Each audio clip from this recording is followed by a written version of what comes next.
Kan aku yang telepon, pas dia posting yang pertama itu aku langsung telepon.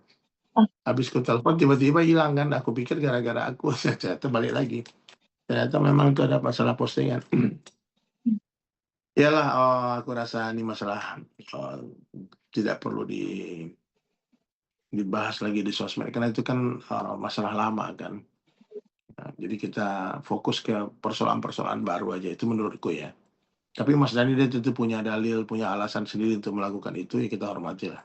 Segala konsekuensi netizen marah, netizen membuli, ya itu, saya rasa sudah dipertimbangkan sama Mas Dani.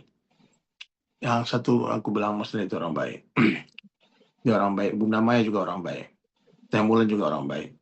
Bang Iwan Mursi apalagi baik banget, Masya Allah, aku takjub melihat kebaikannya. Nah, jadi jangan sampai orang-orang baik itu nanti berselisih, tambah bermusuhan gara-gara komentar netizen. Netizen juga jangan manas-manasin terus ya. Terus anak-anak jangan diganggu, kasihan. Ya, anak-anak Mas Dani hebat-hebat semua, beradab semua. Berarti kan mereka orang tua yang sukses mendidik anak-anaknya. Ya, salut, respect. Ya.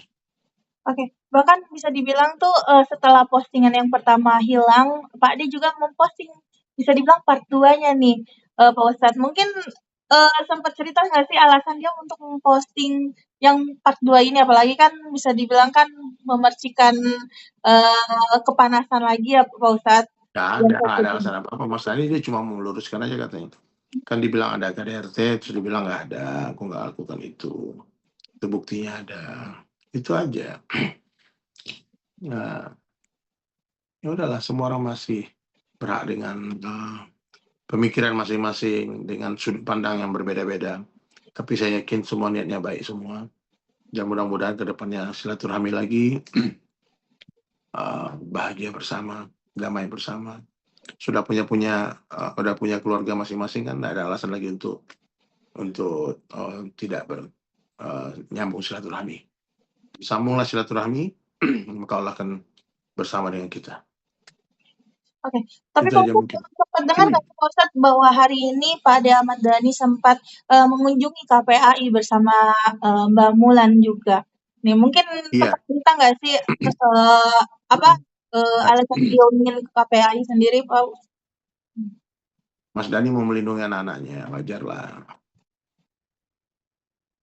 Kan kemarin di grup Mas Dani nanya, ada yang tahu kontak KPAI nggak ada yang jawab, mungkin udah dapat mungkin ya. Gitu. Oke. Ya Berarti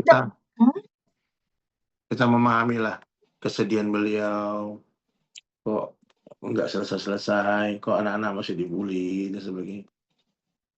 Kalau Mbak Mulan sama Teh Mulan sama Mas Dani, saya rasa dia dibully pun udah nggak terkesan gitu. Mereka udah dimuliakan Allah, udah jadi anggota dewan, sibuk dengan konser sana sini, ya udahlah. Aku rasa komentar-komentar netizen nggak pengaruh kepada mereka, tapi mungkin anak-anak perlu dilindungi, maka dia bawa ke KPAI. Berarti bisa dibilang tuh dengan niatan Pak Dedani yang hari ini ke KPAI adalah untuk melindungi kedua anaknya ya Pak Ustadz yang masih Iya, kecil bisa dibilang. Apalagi ya bisa pasti. dibilang tuh kemarin-kemarin ini sempat ada beberapa julitan dari netizen. Benar nggak sih Pak Ustadz? Iya, iya, betul. Netizen tuh istighfar banyak-banyak ya. Semua komentar kalian tuh akan dicatat Allah loh. Dicatat sama Allah, akan menjadi hutang bagi kalian di akhirat. Kalau itu gibah, jadi dosa gibah. Kalau itu fitnah, dosa lebih besar lagi. Oke. Gitu. Dari Pak Ustadz sendiri mungkin akan menjembatani nggak sih ini Pak Ustadz? Apalagi kan ini dengan bisa dibilang Pak Ade terpancing dengan omongan netizen, bahkan hubungannya sekarang silaturahminya merenggang ya dengan Bunda Maya. Bahkan dari sebelum banyak yang menyoroti dari sebelum Kakak Al nikah hingga setelah Kakak Al nikah hingga akhirnya ada apa namanya postingan Pak Ade tersebut. Iya, kalau aku rasa sebetulnya enggak. Mereka sebenarnya udah nggak ada masalah lagi sebetulnya. Cuma pada mungkin merespon netizen aja mungkin. Ya, Tapi kalau dari Pak itu. Ustadz sendiri, kalau Pak Ade mungkin sering minta wejangan apa sih Pak Ustadz ketika Nggak menghadapi ada. situasi seperti ini? Nggak ada wejang, minta-minta wejang. Kita ngobrol aja, nggak ada wejangan. Aku sama Mas Dhani kan memang berteman. Kita sering ngobrol apa aja. Sering ngobrol dunia, akhirat, musik, apa aja. Baik, Mas Dhani itu cerdas. Orang-orang yang menghina Mas Dhani, kamu istighfar banyak-banyak loh. Mas Dhani itu legend guys, kita respect beliau, agungkan, muliakan. Jangan sampai dihina-hina terus berlebihan karena kan beliau itu tidak ada kebaikan sama sekali. Udahlah. Semua laki-laki itu mungkin pernah lah berbuat khilaf, berbuat salah. Ya wajar lah, ujian dari laki-laki kan perempuan. Ya harus dipahami lah. Ya kalau main laki-laki ya itu baru fitnah misalnya. Ya itu aja lah maksudku. Udahlah, netizen masih banyak topik-topik lain yang bisa dikomenin. Ya. Kalaupun komen, komennya Mas Dhani aja. Karena bagi Mas Dhani itu caci maki terdengar seperti sanjung puji gitu. Kan hidupnya bersama Allah. Cukup ya. Oke. Mungkin terakhir Pak Ustadz pesan untuk Mas Dhani nih dan Mbak Wulan mungkin supportnya sebagai sahabat juga. Nih, pesan buat Mas Dhani. Ya. Tetap bijak dan sabar. Sebagai kepala keluarga, Mas Dhani harus tetap menjaga ketenangan dan tidak membalas sindiran atau ungkapan masa lalu dari pihak manapun. Jangan terkesan dengan komentar netizen. Terus lindungi terus anak istri. Itu benar tanggung jawab suami sebagai pelindung.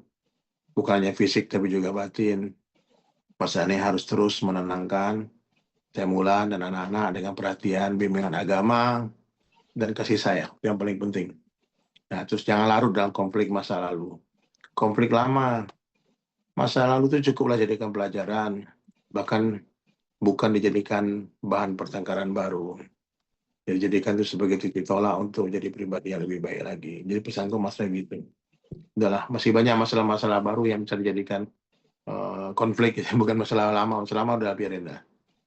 Nah, itu pesan buat Mas Dhani ya. Tetap jadi ayah yang baik, ayah yang hebat, dan dibanggakan anak-anaknya. Cukup.